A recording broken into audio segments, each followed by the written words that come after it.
સુરત શહેરના સચિન વિસ્તારમાં પોલીસની વિશેષ કાર્યવાહી દરમિયાન એસઓજી અને આરોગ્ય વિભાગની સંયુક્ત ટીમે શંકાસ્પદ ઘીના બનાવટી કારોબારનો પર્દાફાશ કર્યો છે। આ દરોડા દરમિયાન એક ગોડાઉનમાંથી મોટા પ્રમાણમાં ડુપ્લિકેટ ઘી અને કાચો માલ જપ્ત કરવામાં આવ્યો છે।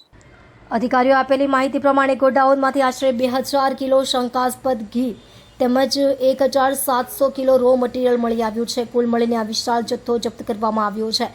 પ્રાથમિક તપાસમાં આ ઘી ડુપ્લિકેટ અને બનાવટી હોવાની શંકા વ્યક્ત કરવામાં આવી છે। પોલીસે ઘટનાસ્થળેથી 2 શંકાસ્પદ વ્યક્તિઓની અટકાયત કરી છે અને તેમની પૂછપરછ હાથ ધરી છે। ઘીના નમૂનાઓ વધુ તપાસ માટે લેબોરેટરીમાં મોકલવામાં આવ્યા છે। લેબ રિપોર્ટ આવ્યા બાદ જ સ્પષ્ટ થઈ શકશે કે આ ઘી ઉપયોગ માટે સલામત છે કે નહીં।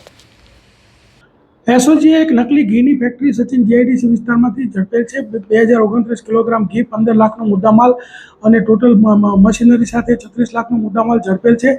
અને આ ઘી જે છે એ પામ ઓઇલ, વનસ્પતિ ઘી, પછી એસેન્સ અને બીજી જે અમુક રાસાયણિક દ્રવ્યો ઉમેરીને બનાવતા હતા। જે રીતના વેપારીઓ એમની પાસે ગુણવત્તાવાળું માગે એવા પ્રકારની કિંમતનું આ લોકો બનાવતા હતા અને એ રીતે ભેળસેળ કરતા હતા। સમગ્ર સાઉથ ગુજરાતની અંદર આ લોકો વેચતા હતા। હોલસેલ ભાવે બનાવી દેતા હતા અને પછી છૂટક ભાવે આ લોકો વેચતા હતા। વધુ ભાવ લઈને 600 રૂપિયામાં આ લોકો હોલસેલમાં વેચતા હતા, ત્યારબાદ 1000 રૂપિયા સુધીનો ભાવ લઈ અને વેચતા હતા। છેલ્લા 2 વર્ષથી આ લોકો આ પ્રવૃત્તિ કરતા હતા। અત્યાર સુધી સર કેટલા લોકોનો આ માલ વેચ્યો છે?